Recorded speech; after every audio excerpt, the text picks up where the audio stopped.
Bonjour à toutes et à tous. Démarrons sans plus tarder notre webinaire. Merci d'être présent avec moi ce vendredi 13 en plus. Si je vous dis qu'être un bon manager n'est pas une question de charisme inné, mais une combinaison de comportements précis, reproductibles et mesurables, vous êtes d'accord? Depuis quelques mois et quelques années, le rôle de manager a évolué. Je pense qu'on est tous d'accord. Il est devenu un acteur central de l'engagement, de la communication interne et de la performance. Et même de la fidélisation. Pourtant, 68% des managers n'ont jamais été formés à manager réellement. Et là, je ferai oups. Notre webinaire propose de remettre les idées au clair, c'est-à-dire qu'est-ce qui distingue vraiment les managers qui font réussir les équipes des autres.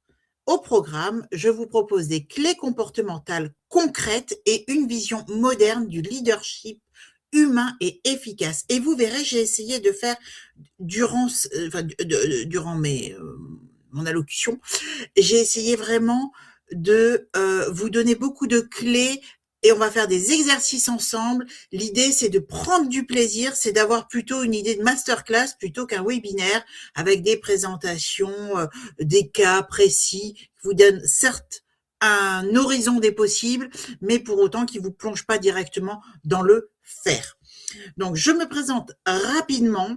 Je suis Corinne Diemin, je suis la fondatrice de Plume & Biz, mais au-delà d'être la fondatrice de Plume & Biz, je suis consultante en engagement, fidélisation et productivité des collaborateurs et j'utilise en fait tout le scope des outils RH pour arriver à mener mes missions. Alors, Plume & Biz, quand même, qu'est-ce que c'est que cette entreprise?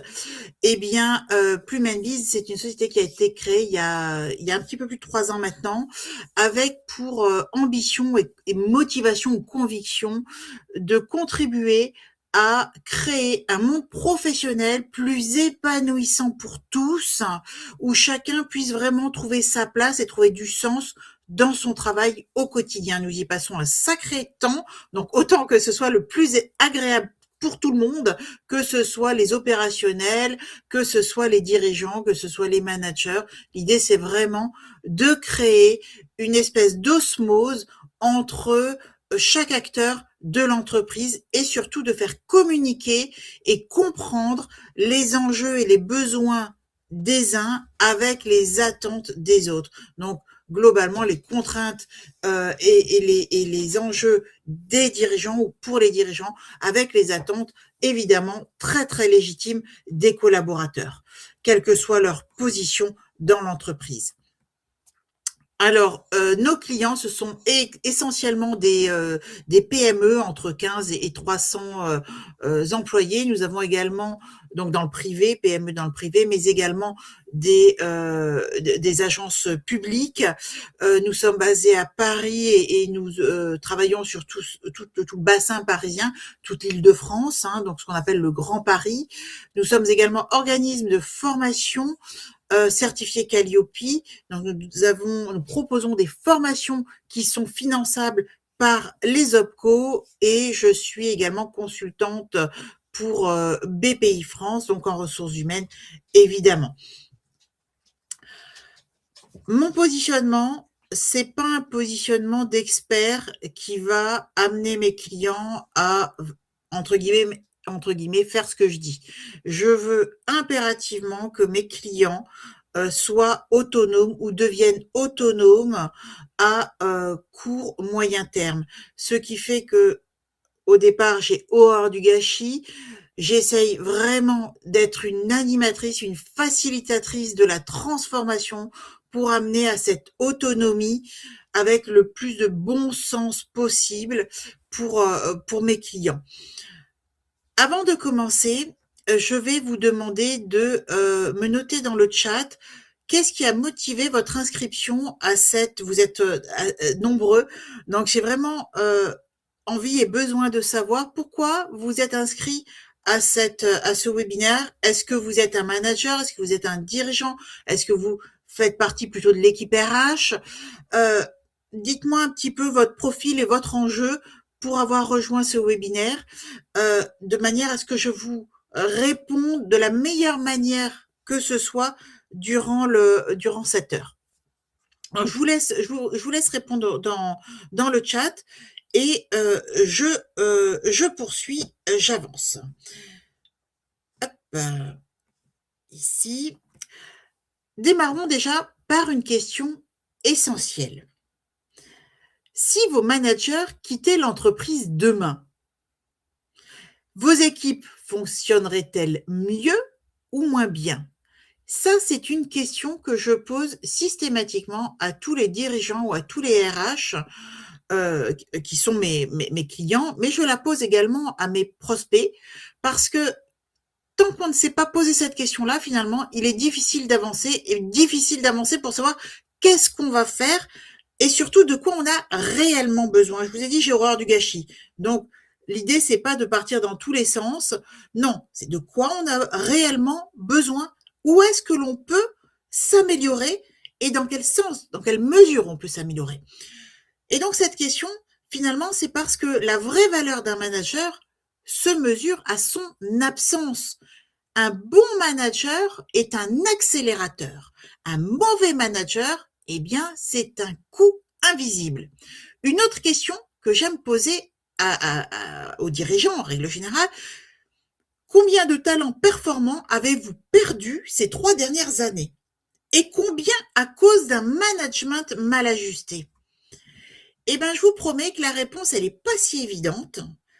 Et la réponse en question, elle est révélatrice du chemin réalisé ou de la marge de progression possible. Vous savez quoi? Le coût d'un mauvais management n'apparaît pas en ligne comptable. Et c'est pour ça qu'en fait, on ne me répond pas ou qu'on a du mal à me répondre. Mais il existe et il est sacrément élevé. Alors, ce que j'ai fait pour notre webinaire, je me suis amusée à faire un petit calcul de ROI. Voyons voir ce coût. Finalement, c'est le coût, ça parle au DAF, ça parle aux dirigeants, ça parle aux comptables, ça parle aux investisseurs. Et quand on est RH ou quand on est manager ou quand on est même managé, donc collaborateur, et quand on est manager, on a aussi un responsable au-dessus, hein, peut-être directement le dirigeant, ben c'est important d'avoir en tête tous ces chiffres et puis après le calcul que je vais vous partager. Donc voici quelques chiffres annoncés par les études. Hein. Donc le turnover varie suivant le climat managérial. Donc là, il est annoncé entre moins 18 à moins 43% de turnover si la qualité du management est pertinente, performante. La rentabilité a également un impact, enfin, ou est également impacté. A priori, avec un bon management, on serait sur une supériorité de plus 21% en termes de rentabilité. Mais l'absentéisme, alors là, ça se chiffre on est quand même au-delà des 40%. Hein, donc, d'après les dernières études, on se situerait à une conséquence d'un mauvais management autour de 41% d'absentéisme. Personnellement, je trouve ça franchement colossal. Et du coup, forcément, eh bien, quand on améliore le management, on va agir sur la rétention, on l'a vu avec les chiffres, sur la performance, sur la marque employeur, donc sur la facilité à recruter, sur la qualité également du service client, la qualité de ce que l'on va offrir aux clients, de l'expérience client. Donc, former un manager coûte quelques milliers d'euros, souvent finançable par votre OPCO. Par contre, perdre un talent clé coûte entre 6 à 9 mois de salaire. C'est pas moi qui le dis, ce sont les stats. Et ce que l'on retrouve à peu près partout. La vraie question n'est donc pas combien coûte une formation, combien coûte de former un manager. Je vous rappelle mes 68% de tout à l'heure qui ne sont pas formés. Mais la question, c'est combien nous coûte l'inaction. Et c'est ça, en fait, que l'on peut voir avec ma petite simulation là. Je vous ai préparé une simulation concrète, vraiment pour avoir cette idée. Donc voici la situation. une PME de 50 collaborateurs, le salaire moyen autour de 40 000 euros, turnover annuel de 15%, ça fait à peu près 7 départs par an. Cette situation, c'est la situation de l'un de mes clients. Donc, classiquement, le coût moyen d'un départ est évalué à un montant entre 0,75 à 1,5 fois le salaire annuel. Donc ça, je vous ai noté ma méthode de calcul. C'est classique. Les 0,75 ou les 1,5, c'est classique. C'est comme ça que l'on calcule. Dans notre cas, le coût estimé par départ va donc être entre 30 000 à 60 000 euros. Le coût annuel du turnover chez ce client est donc 7 fois 45 000, j'ai pris au milieu, hein, on est quand même à 315 000 euros par an de pertes sèches. Enfin, moi, je préférerais mettre ne serait-ce que la moitié de ces 315 000 euros dans des primes, dans des changements de poste, éventuellement dans des team building récréatifs, peu importe. Mais je préférerais investir une partie de cet argent, même un tiers, dans autre chose, plutôt que de perdre finalement ce budget. Et en améliorant le management et en formant ses managers, le client, donc mon client, a constaté une baisse de turnover de 5%. Oh, c'est rien, 5%. Eh ben ouais, mais c'est 2 départs évités. 2 départs évités, c'est 90 000 euros d'économiser sur la base de mon calcul. Donc, le coût d'un programme managérial, un programme de formation managériale structuré, va osciller. J'ai fait entre ce que nous, on propose chez Plumenbiz et puis ce que j'ai vu dans les différents catalogues quand j'ai fait un benchmark marché. Le coût d'un programme managérial structuré, il oscille entre 25 000 et 40 000 euros. Je vous rassure, nous, on est très loin des 40 000 euros. Le ROI potentiel est donc de x2 ou x3 dès la première année.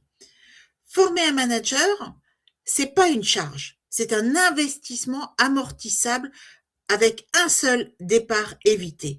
Le management est probablement le levier de rentabilité le moins exploité dans les organisations.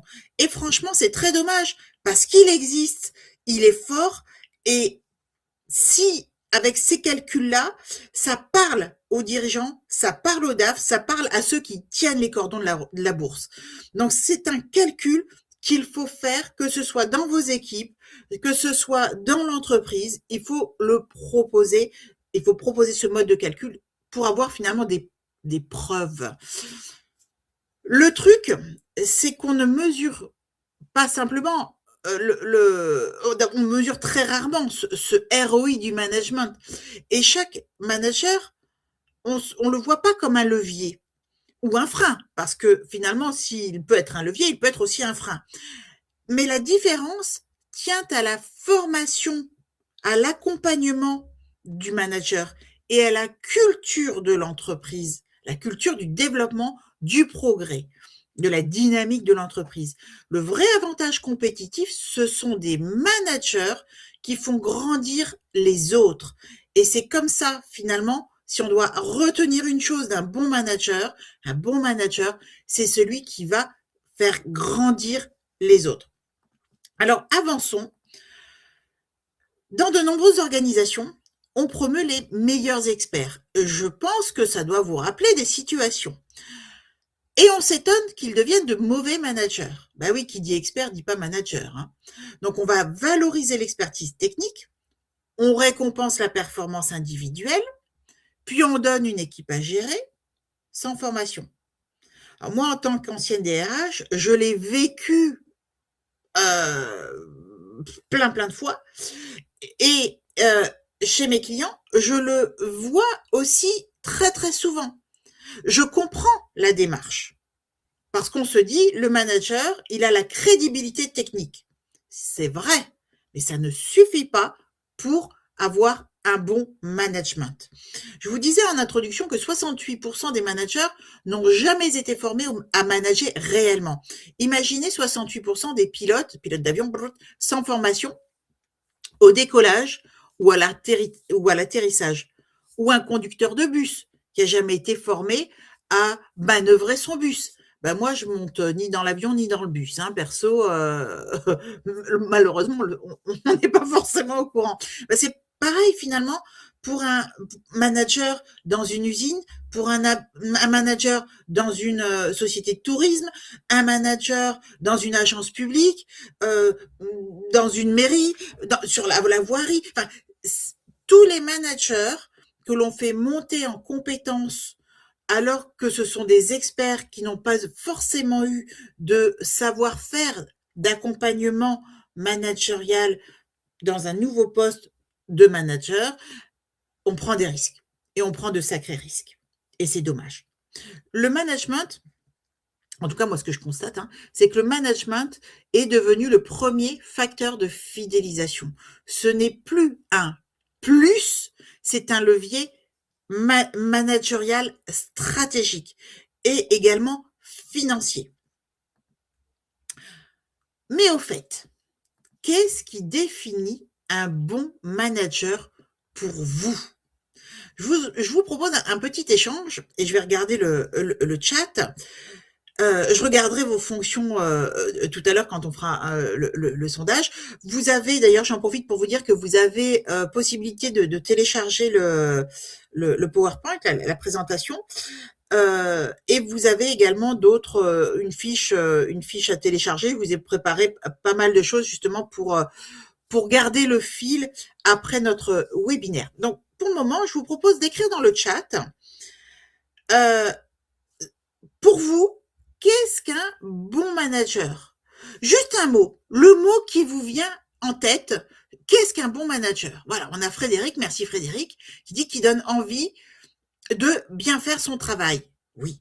Monter en compétence l'équipe, être à l'écoute, et oui, absolument, leader, écoute active, ça revient, optimiser, facilitateur. En fait, tout ce que vous dites là, et vraiment, je vous remercie. Maud qui dit est humain. Et oui, on s'adresse à des humains, on n'est pas des machines. Confiance réciproque, tout ça, tout ce que vous dites là, en fait, c'est ultra intéressant. Et en fait, vous avez assez résumé tout ce que je vais vous dire par la suite. Et merci, voilà, se remettre en question. Et oui, bien sûr qu'il faut se remettre en question. Hyper important de se remettre en question quand on est manager. Alors, pourquoi cette question de ce qui fait, merci beaucoup pour toutes ces réponses, tout ce partage, c'est génial. Alors, pourquoi cette question de ce qui fait finalement un bon manager est importante? C'est vrai, à la limite. Le modèle de chef qui décide seul, vous savez, celui qu'on connaissait là, il y a encore quelques années, le chef qui décide seul, qui contrôle tout, qui fait du micromanagement, qui parle plus qu'il n'écoute, c'est ce que je suis en train de faire hein, d'ailleurs, hein. Mais je peux pas faire autrement. Et ben en fait, ça fonctionne plus dans notre contexte. On veut plus de ça. Aujourd'hui, le manager, il est devenu un point d'ancrage émotionnel. Et ben oui, c'est un humain qui s'adresse à des humains. La bienveillance, là je vois Cathy qui dit bienveillance, l'exemplarité, tout ça, oui. Donc c'est un point d'ancrage émotionnel. C'est un relais stratégique, c'est un régulateur des tensions. Et oui, le pauvre manager il doit en plus être médiateur. C'est un moteur d'engagement.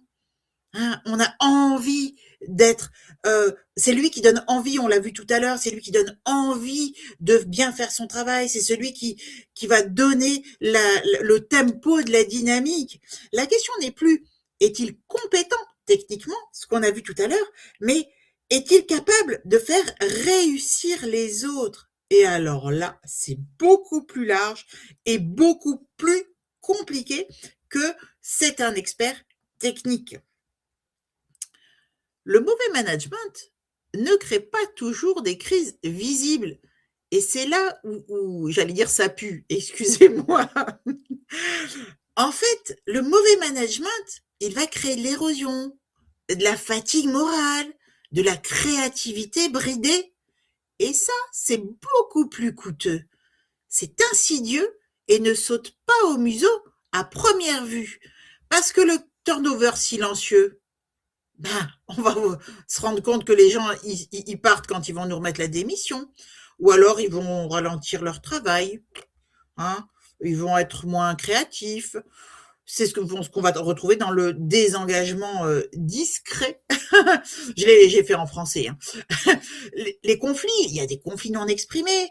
Bon, bah, des collaborateurs vont rester comme ça, donc ils vont en faire de moins en moins. Mais c'est parce qu'il y a des conflits qui sont comme ça sous-jacents. Enfin, on les met sous le tapis. Rebelote, ça pue, ça repue. Le présentéisme improductif, mais quelle horreur ça. Les gens qui sont là, bah, pour avoir leur salaire à la fin du mois. Ce matin, je lisais un article sur ces pauvres jeunes. C'est de la génération alpha. Mais qu'est-ce qu'on peut dire de négatif sur les pauvres jeunes? Mais non, ils sont pas pires que nous. Moi, j'ai 58 ans, mais ils sont pas pires que nous. Il y a de tout. Il y a de tout parmi les jeunes, il y a de tout parmi les moins jeunes, il y a de tout parmi les seniors. Qu'est-ce que c'est que cet étiquetage des genres? Et alors ce matin, je disais que les jeunes, les alphas, c'est ceux qui sont nés après 2010, donc ce sont vraiment les très très jeunes qui à 17h51 commencent à faire leur sac et ils attendent la fin à 18h pour tailler la route à 18h01. Ben, si on les intéresse, quel que soit l'âge, si on intéresse nos employés, si on les responsabilise, si on leur donne l'envie de s'engager, et ça, c'est le nouveau rôle du manager, eh ben, ils auront envie de rester. Ils se poseront même pas la question de je reste pas, je fais mes bagages. Ah, il est 5h50, je fais. Non, tout ça, c'est vraiment devenu de la responsabilité du manager, quelles que soient les populations que l'on a à gérer. Faisons un petit sondage. Alors là, vous savez, vous avez sur votre interface, vous avez un bouton de call to action. Donc, sondage. Et je vais vous poser une question. Hop, donc, j'ouvre le sondage. Et je vous demande, vous en tant que personne, avez-vous déjà quitté un poste à cause de votre manager? Donc, je vous laisse répondre. Je vous ai donc mis plusieurs réponses. Oui, non, j'y ai pensé, etc., etc. Et on voit que moi, je vois le petit compteur là c'est jamais une question qui est très confortable, hein, parce que ça nous amène souvent à une prise de conscience. Donc, je ferme les votes. Merci à vous tous. Je ferme les votes. Vous allez recevoir directement les résultats. Et donc, pour 49% d'entre vous, enfin des personnes qui ont répondu, j'y ai déjà pensé. Ça veut pas dire que je l'ai fait, mais j'y ai pensé. Donc, quelque part, le management cause réellement un problème dans de nombreux cas. Enfin, on est quasiment à 50%. Et puis, on a quand même 38% des personnes qui sont parties à cause d'un manager.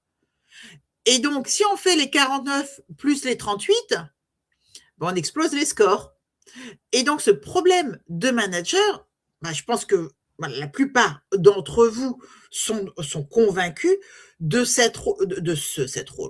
rôle fondamental occupé par les managers pour justement embarquer l'ensemble des actifs de l'entreprise vers quelque chose de vertueux. Je vous ai préparé d'autres petits chiffres. Je vais passer assez rapidement dessus, mais parce que je suis certaine que vous les connaissez déjà. Hein. Alors, qu'est-ce qu'ils nous disent ces chiffres? 70% de la performance d'une équipe dépend du climat managérial. Ça, c'est une première, un premier chiffre. 58% des salariés citent leur manager comme première source de motivation ou de démotivation pour le reste. Les équipes bien managées sont 23% plus productives que les autres. Quand on est dirigeant ou manager, moi, ça me semble intéressant de travailler sur l'amélioration du management dans la structure. Enfin, pour terminer sur les chiffres, 2 managers sur 3 disent manquer d'outils. Mais comment c'est possible? Autrement dit, ces chiffres, tous les chiffres que je vous ai donnés là, partagés, ces chiffres nous montrent que le manager est un levier de performance et le sondage nous l'a également montré, mais aussi un risque s'il est mal outillé. Comment peut-on ne pas outiller à minima correctement les managers? Forcément que ça va impacter tout le reste et la performance de l'entreprise. Mais si vous vous rappelez le ROI que je vous ai fait tout à l'heure, le calcul que j'ai fait en début de webinaire, ben dans les 315 000 euros de mon client, on a évité deux départs. Donc, on a économisé, on va dire, 90 000 euros. C'était ce que je vous ai montré. Ben, ces 90 000 euros, on peut peut-être les réinvestir dans des outils. J'en sais rien. Là, chez mon client, en l'occurrence, ça a été, par exemple, dans un SIRH. Mais le SIRH, c'était pas grand-chose. Plus une formation des managers, plus d'autres choses. Et en fait, on a abouti à une meilleure gestion globale de la structure, de l'organisation de l'entreprise. Donc le management, c'est plus un sujet RH, c'est un sujet réellement stratégique. Et pour les dirigeants, le message, il faut le faire passer, il faut l'avoir en conscience. Pour les managers, pour les collaborateurs, il faut pousser ce message auprès des managers et des dirigeants. Alors, faisons un petit exercice collectif. Notez sur un papier ou j'en sais rien, là où vous voulez. Notez, vous, le meilleur manager, ou même dans votre tête, quel est le meilleur manager que vous ayez eu? Alors, vous le gardez évidemment pour vous, hein. Quel est le meilleur manager que vous ayez eu dans votre carrière? Quel est le pire manager que vous avez eu dans votre carrière? Donc, je dis n'importe quoi. Olivia, c'était la meilleure et Raymonde, c'était la pire. Mais c'est quoi la différence clé entre les deux, finalement? C'est quoi? Qu'est-ce qui a fait que vous avez identifié telle personne comme le meilleur et telle personne comme le pire? Moi, le pire manager que j'ai eu, c'était un dirigeant d'entreprise. En fait, le pire, c'est parce que il dédaignait les collaborateurs, il les dédaignait au point d'arriver le matin dans l'entreprise avec son casque de moto et il passait dans les couloirs. Alors, je vous dis même pas qu'il disait pas bonjour, c'est évident, avec le casque de moto et il allait direct dans son bureau. Mais c'est horrible, le message passé est juste mais terrifiant. Non, je vous invite à partager, voilà, vos expériences dans le chat, parce que je suis certaine que ça va rappeler des choses à certains d'entre vous, d'entre nous, et c'est toujours voilà. Donc le meilleur, on travaillait en binôme, le pire, contrôle permanent. Oh, ah oui, qu'est-ce que je peux voir ça, le micromanagement, mais c'est horrible, ça bêtifie. Laurence qui nous dit pire manager, aucune proximité, management toxique pour Nawel. Ah, je viens de voir. C'est super, voilà. Maud, c'est mon mentor, génial. Mais le gars dont je vous parlais, oui, parce que c'est un monsieur, le monsieur dont je vous parlais tout à l'heure, là, avec son casque, eh ben, il se trouve que derrière, après maintes et maintes histoires pas agréables entre nous deux, dont du harcèlement moral, c'est devenu quelqu'un de très proche, de très très proche, parce qu'au final, après ce harcèlement moral, j'ai eu la chance d'être très bien entourée par des gens qui m'ont dit mais dis-lui ce que tu penses, et je lui ai dit que c'était le pire manager que j'avais eu, qui se comportait comme un boujadi, et en fait derrière c'est devenu quelqu'un de formidable qui m'a fait confiance et avec qui j'ai travaillé en binôme. Donc les choses peuvent être renversées, mais il faut être accompagné et se sentir solide aussi pour pouvoir faire pour pouvoir accompagner finalement ces changements. Et Valérie qui nous dit, voilà, le meilleur, honnête, humain, protège ses équipes, et le pire, il est toxique, il est pervers, manipulateur. Eh ben oui.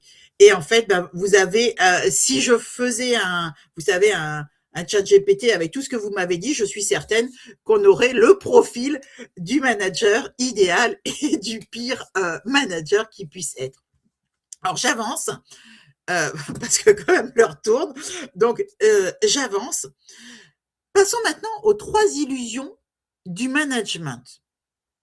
Alors ça, je suis certaine aussi que vous l'avez déjà entendu. C'est oh, je suis sympa, donc je suis un bon manager. Youhou! Je décide vite, donc je suis efficace. Ah, ils sont adultes, ils doivent se débrouiller, hein. En fait, être apprécié n'est pas manager. Ça n'a rien à voir. Manager, c'est prendre des décisions et c'est parfois être dur, donc être apprécié, c'est de l'ordre du personnel, mais c'est pas de l'ordre du management. Attention, hein, je dis pas qu'il faut être une sale bête pour manager. Non, il faut être humain, bienveillant, à l'écoute, etc., etc. Mais il faut garder une position claire de manager. On n'est pas là pour copiner ni pour être gentil. Décider seul, c'est pas diriger. C'est au contraire semer le trouble et bêtifier les autres. Et laisser faire, c'est-à-dire ils sont adultes, ils peuvent se débrouiller.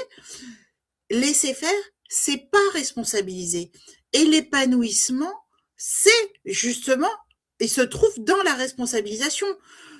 Et ça se cultive. Il faut savoir accompagner vers cette responsabilisation. Attention, en tant qu'un bon manager, va savoir aussi faire le distinguo entre ceux qui veulent être déresponsabilisés. Je fais juste mon travail, mes trucs, mes horaires. Je dois faire ci, ça. Je veux pas en faire plus parce que ça me pollue la tête. Moi, j'ai eu une assistante comme ça, qui ne voulait absolument pas de responsabilisation. C'est troublant parce que c'est pas ma façon de voir. Maintenant, je savais ce qu'elle était capable de faire, pourquoi elle était capable de le faire, et je lui avais dit surtout quand je te donne quelque chose à faire et que tu ne te sens pas à l'aise avec ce que je te demande de faire, dis-le moi et dis-moi pourquoi tu ne te sens pas à l'aise. C'est cet échange finalement et ce respect de nos caractères. Nous sommes tous différents, nous sommes tous de drôles de bêtes. C'est ce respect qui va nous permettre à chacun de grandir, mais de grandir à notre rythme. Et ça, c'est super important. Alors maintenant, ce que fait un bon manager. Le management moderne, c'est de l'exigence plus de l'humanité.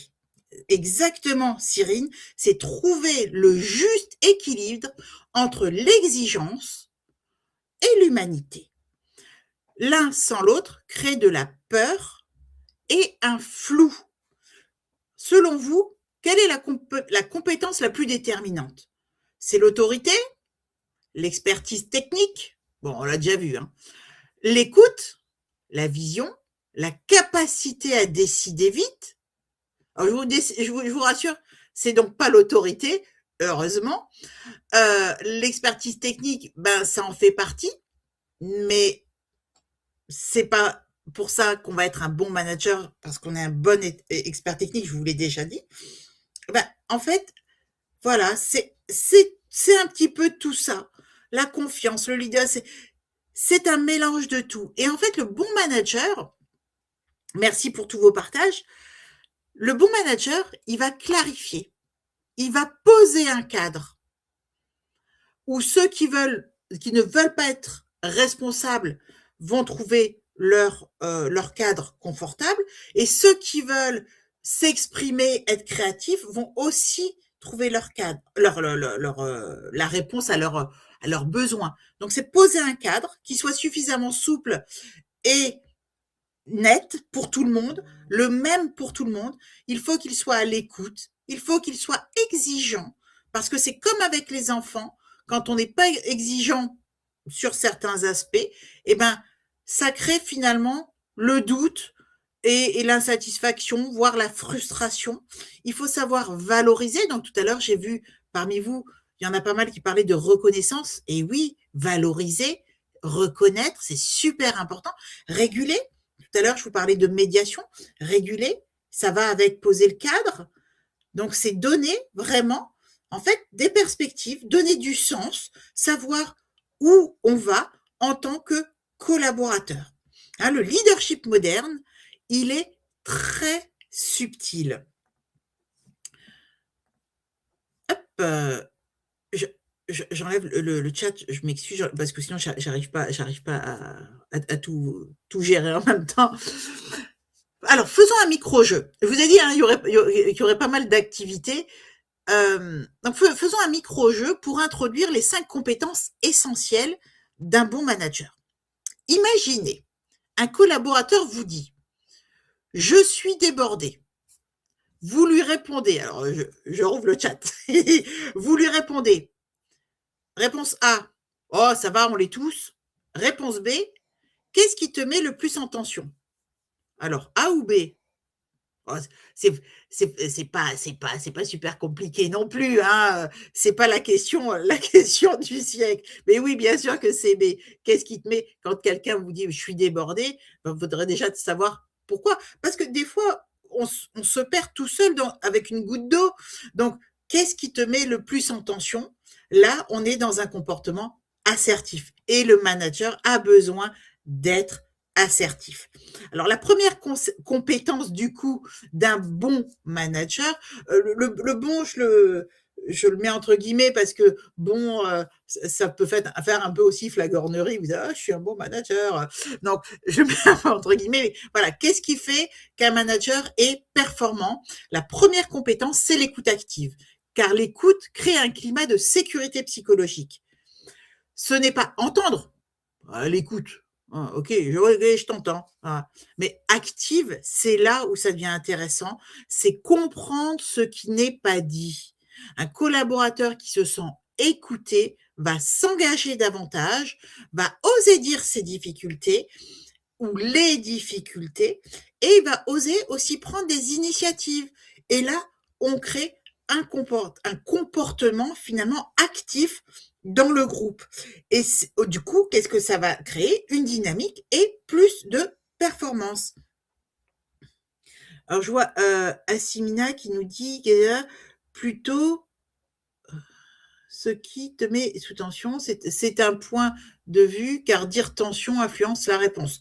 Absolument, aussi. Donc, un comportement assertif du manager va être lié à l'écoute active et à la façon dont on va traiter et reconnaître et respecter. Le respect, c'est quelque chose de fondamental dans les relations collectives, dans les relations d'un collectif. La deuxième compétence clé, c'est la clarté. Un autre mini-exercice, je vous rassure, hein, il y en a quelques-uns, mais il n'y a pas que ça non plus. Un autre mini-exercice que je vous propose, sous forme d'introspection, répondez pour vous à cette situation ou question. Vous êtes manager. Si vous demandez à chacun de vos collaborateurs quelles sont ces 3 priorités professionnelles, est-ce qu'il y aura une cohérence entre leurs réponses et la vision ou l'ambition de l'organisation? Donc, vous êtes manager, vous l'êtes peut-être déjà, vous posez la question à l'ensemble de vos collaborateurs, quelles sont tes 3 priorités professionnelles? J'insiste sur professionnelles. Est-ce que d'après vous, il y aura une cohérence entre leurs réponses et la vision et l'ambition de l'organisation?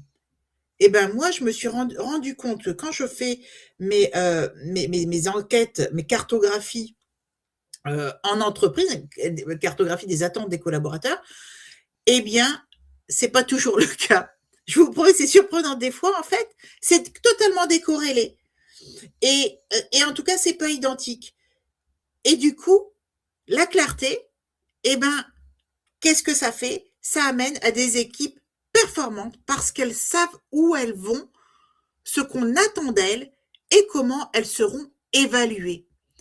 ces 3 mots, où elles vont, donc direction, ce qu'on attend d'elles, comment elles seront évaluées. Et bien ça, c'est extrêmement important parce que ça permet à nouveau de rentrer dans la dynamique de l'organisation, dans la vision et l'ambition de l'entreprise. La clarté contribue au sentiment de sécurité également et d'apaisement parce qu'on est conscient de son cadre. On sait où on va, on sait ce qu'on attend de soi et on sait aussi comment on va être attendu au tournant. A contrario, la confusion va créer du mauvais stress, des questionnements polluants, etc., etc. J'ai fait là en ce moment, je fais les entretiens professionnels. Vous savez, les entretiens professionnels, c'est tous les 2 ans et tous les 6 ans, en tout cas jusqu'à octobre prochain. Tous les 6 ans, on fait un bilan. Et donc, moi, chez un client, dans le BTP, je fais les entretiens professionnels. Et j'ai une collaboratrice qui est ingénieure d'affaires et qui me dit, je sais ce que j'ai à faire, je sais ce qu'on attend de moi, je connais l'ambition de l'entreprise, mais en fait, je sais pas pourquoi ni comment je suis évaluée. Pourquoi, comment et pourquoi les uns ont des primes et pas les autres? Pourquoi les uns ont des augmentations de salaire et pas les autres? Et en fait, là, on en revient à la communication et à la clarté et au partage de l'information. Et ça, du coup, ça devient un axe d'amélioration chez mon client. Donc, la clarté, c'est vraiment quelque chose de super important. Quand on est manager, j'ajouterais, encore faut-il que les managers soient au courant de ce qui se passe au-dessus et que ce soit suffisamment clair pour eux. La clarté, c'est valable pour l'intégralité de l'organisation et des acteurs de l'organisation. Si je vous demande à quelle fréquence donnez-vous un feedback structuré et un feedback actif, positif. Positif, pas de la flagornerie, oh t'es bon, t'es gnani, gna, non, non, quelque chose de structuré qui permet de progresser. Qu'est-ce que vous répondriez? Plutôt annuel, plutôt trimestriel, mensuel, hebdomadaire, à chaud uniquement? C'est vraiment variable. Sauf que les équipes performantes fonctionnent avec un feedback court, régulier, sécurisé et sécurisant. Le feedback annuel ne suffit pas. Les entretiens annuels, ça permet de faire le point sur l'année passée et donner les objectifs pour l'année à venir.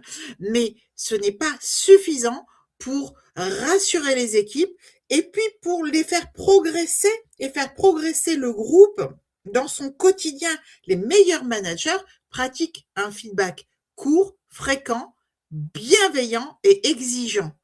On n'a pas le droit, et ça je le disais à l'un de mes PDG, quelqu'un que j'aime énormément, mais je lui ai dit, c'est pas compliqué, j'ai passé 10 ans dans l'entreprise, mais le nombre de fois où je lui ai dit, mais arrête de dire aux gens que ce qu'ils font, c'est pas bien.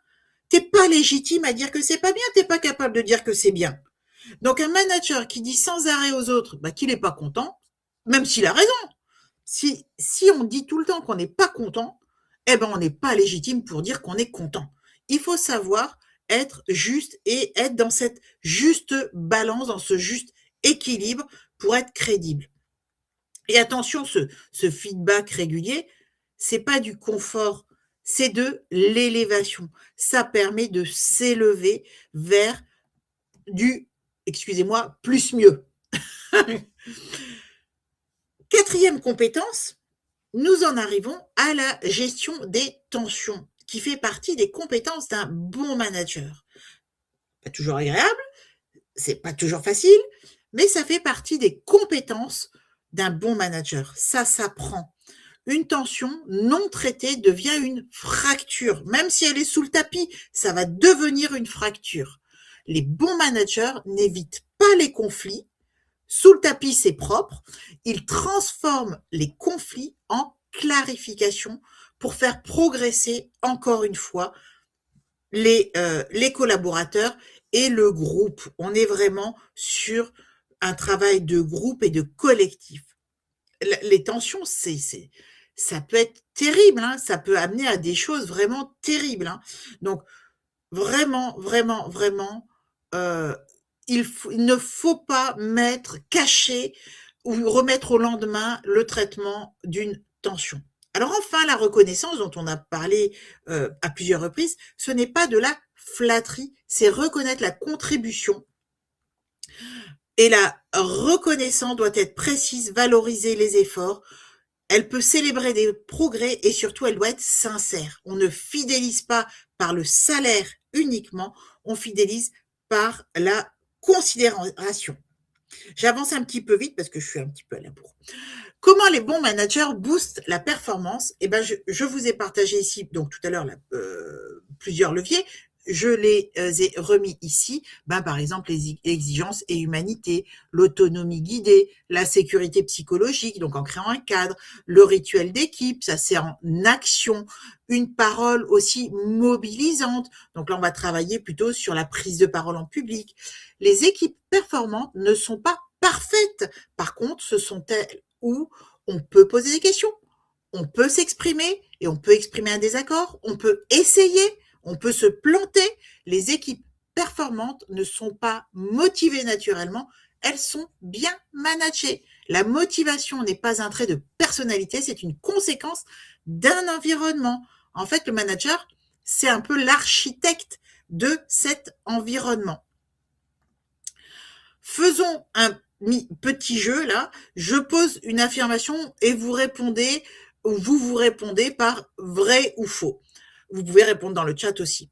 Si je délègue, je perds le contrôle. C'est vrai ou c'est faux d'après vous? On remonte un petit peu à ce qu'on a vu précédemment. Deuxième question, le conflit, ou la deuxième affirmation, les conflits passent avec le temps. Ouais, voilà, c'est totalement faux. Trop de reconnaissance rend les équipes molles. Non, pas du tout. Non, non. Ce n'est pas l'autorité qui crée le respect, c'est la cohérence. Et un manager qui exige ce qu'il n'incarne pas détruit sa crédibilité en quelques maximum semaines. C'est dommage parce que acquérir une crédibilité, c'est pas forcément facile. Alors, qu'observe-t-on en termes de tendance managériale et d'attente des collaborateurs actuellement? Côté collaborateur, nous sommes toujours sur plus d'autonomie, plus de sens, plus de transparence, plus de stabilité.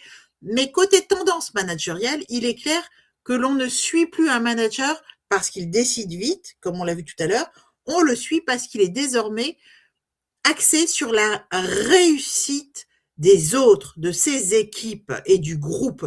Nous sommes donc désormais sur du leadership conversationnel, sur un management participatif, sur la transparence, sur les soft skills prioritaires et également sur un manager qui est un facilitateur. Je vous propose de vous auto-scorer en tant que manager. Si vous n'êtes pas manager, consultant ou autre, ou même dirigeant, vous pouvez scorer votre propre manager si vous êtes vous-même manager ou scorer vos équipes. Ça marche dans tous les sens.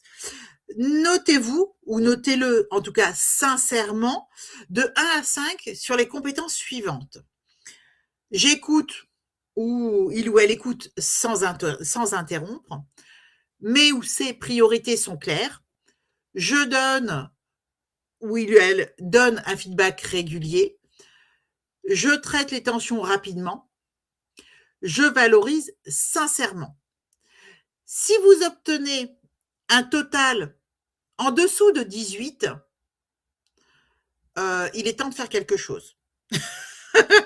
Si vous obtenez un total à partir de 18, vous avez de vrais leviers d'évolution. Mais c'est une excellente nouvelle, évidemment. Plus vous allez vers les 25, plus vous êtes déjà un bon manager. Mais identifiez tout ça, ça va vous donner vos axes d'amélioration. Et moi, je démarre toujours mes formations de management bienveillant par ce test hyper simple.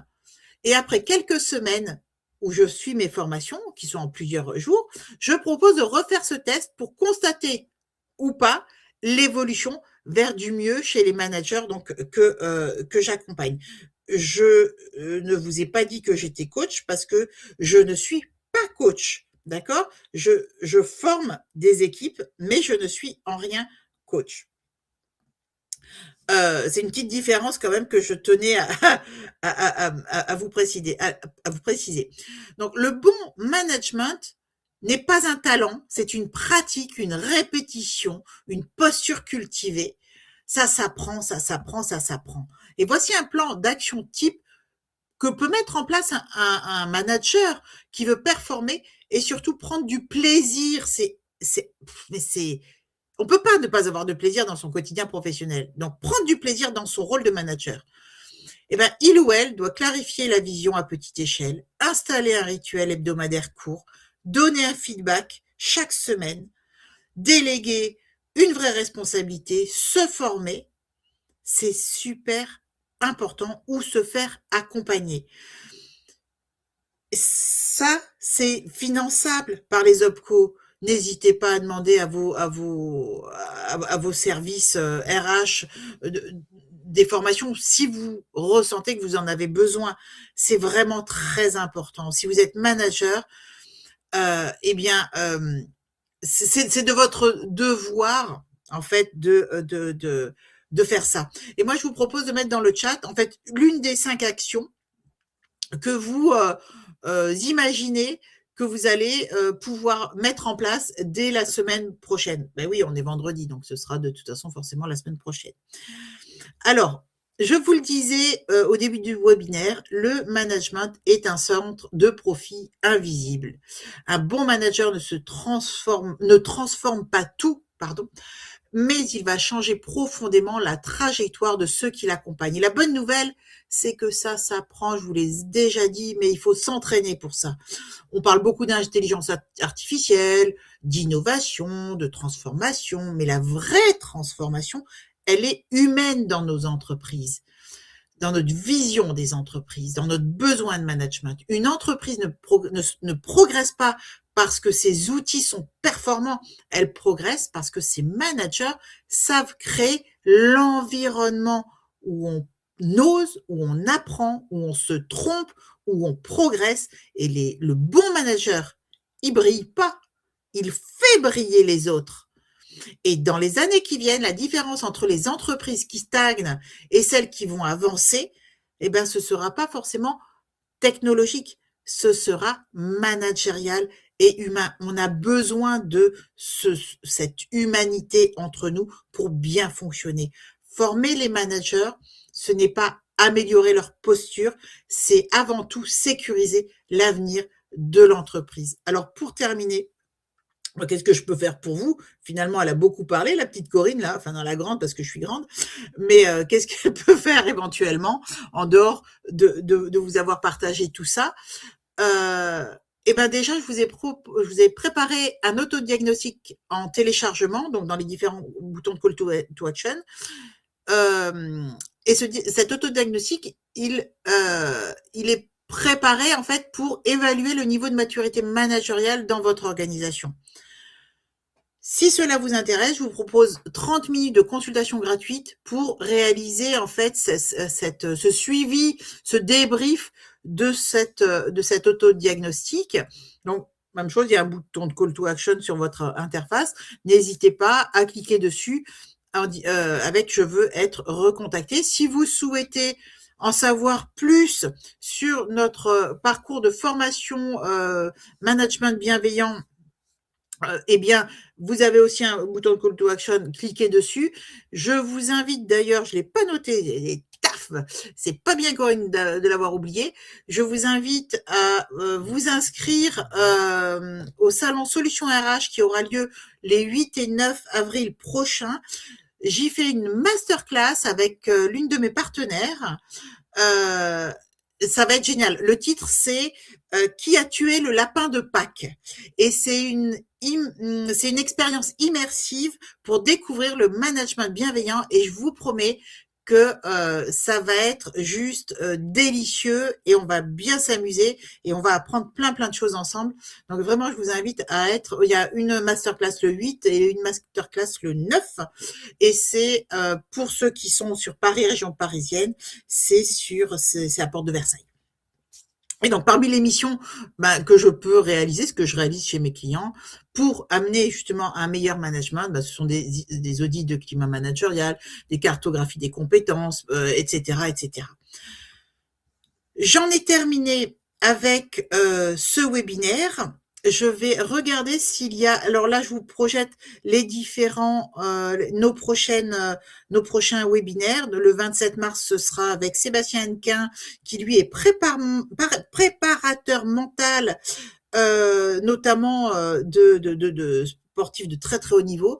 Donc, il est aussi psychologue. Il est super intéressant. Donc, je vous invite à vous inscrire à ce prochain webinaire. Et puis après, donc on a d'autres webinaires, notamment en avril et en mai, où je serai également avec Hélène, dont je vous ai parlé, donc avec qui je fais la masterclass en début avril, là, sur le salon Solutions.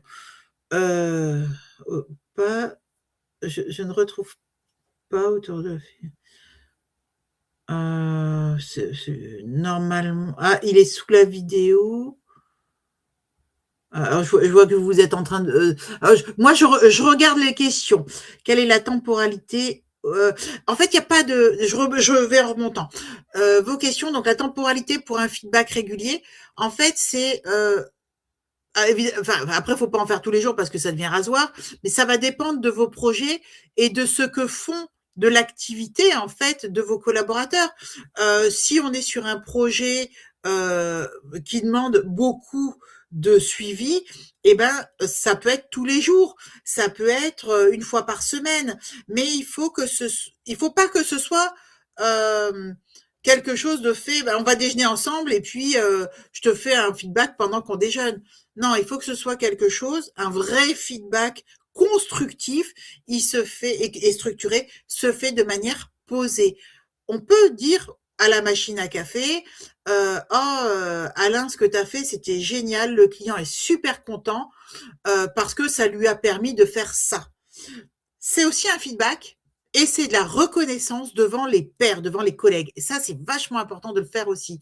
Mais c'est pas un feedback aussi structuré que si on se posait dans une salle pendant 15 minutes 10, 15, 20 minutes où on dit, voilà, le projet, il était là, on en est là, tu as fait ça, ça c'est super bien, attention là, le client ou le prospect ou je ne sais, ou les autres équipes, je sens que ça le fait pas, donc comment on peut faire pour faire évoluer? Mais quand vous partagez avec un collaborateur le comment on peut faire évoluer pour que ça se passe mieux, pour qu'on arrive plus vite ou mieux à notre objectif, c'est pas à vous de trouver la solution, hein. C'est parce que là, si vous donnez la solution, je veux que tu fasses ça, vous ne responsabilisez pas la personne. Donc il faut que la personne soit contributrice à trouver la solution. Et c'est là où tout le monde va grandir finalement pour quelque chose de mieux. Voilà, donc j'en reviens là. Hop, attendez, je remonte les questions. Ah, ah oui, la génération Z, c'était avec la génération alpha, donc la Z. Oui, en fait, vous avez toutes ces générations là, ce qu'on catégorise énormément là, depuis quelques années. Hein, c'est vraiment voilà toutes ces dernières générations qui arrivent avec soi-disant de nouvelles attentes. La génération Z ou Y, qui veulent du sens, ils veulent leur équilibre vie pro, vie perso. Mais lequel d'entre nous ne veut pas d'équilibre vie pro, vie perso? Lequel d'entre nous n'a pas besoin de reconnaissance dans son quotidien professionnel? Enfin, voilà, moi je relativise toutes ces choses-là parce que d'abord on est humain, donc moi j'estime que on commence déjà par le respect. Respecter, c'est reconnaître, c'est valoriser, c'est apprécier, c'est dire les choses de manière bienveillante.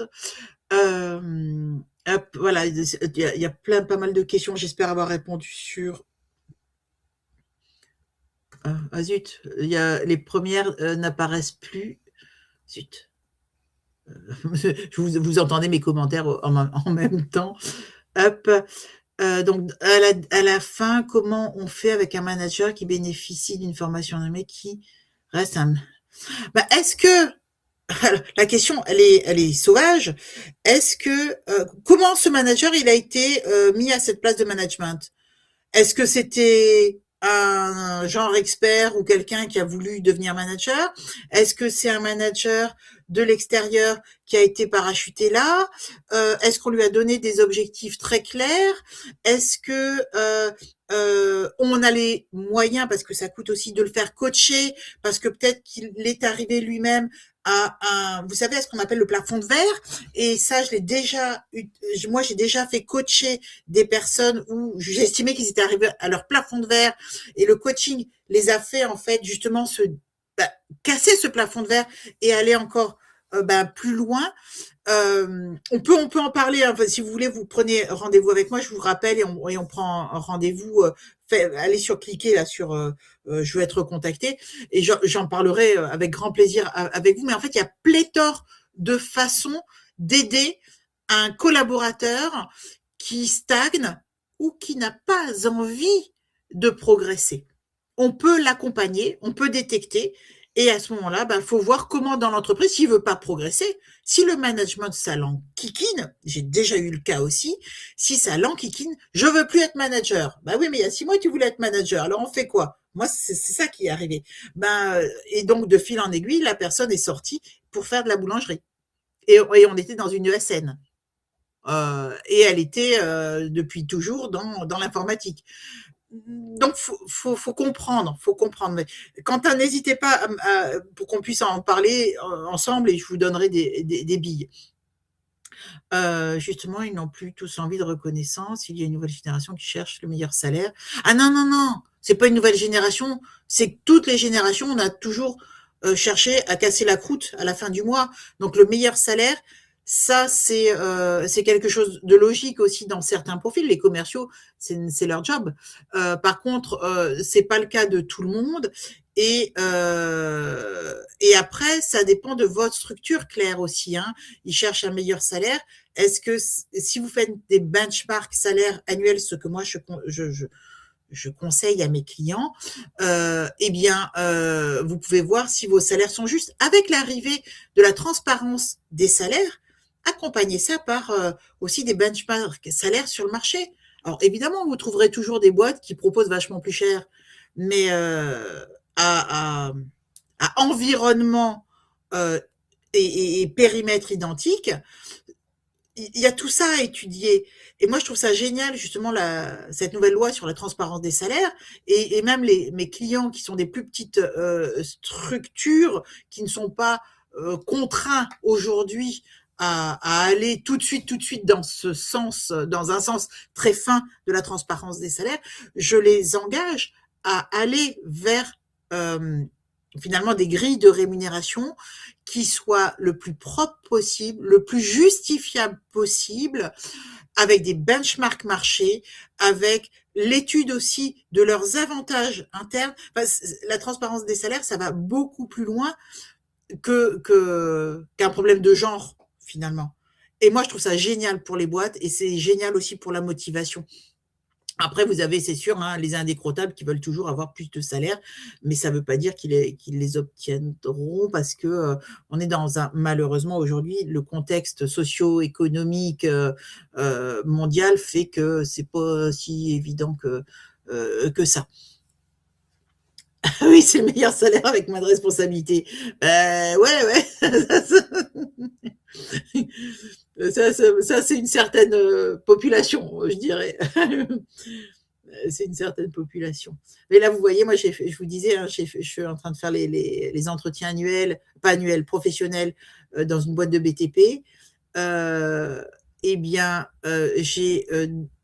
J'ai sur la douzaine d'entretiens professionnels que j'ai menés, il y en a 2 qui m'ont parlé de leur salaire. Sauf que moi, j'avais la progression, j'avais fait les bilans sociaux individuels de chacun, donc j'avais la progression sur les 6 ans des salaires. En fait, ils avaient tous eu des augmentations.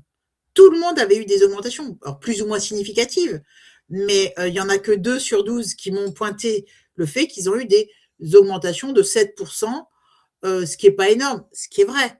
Et là, c'était logique. Donc ça, c'est remonté.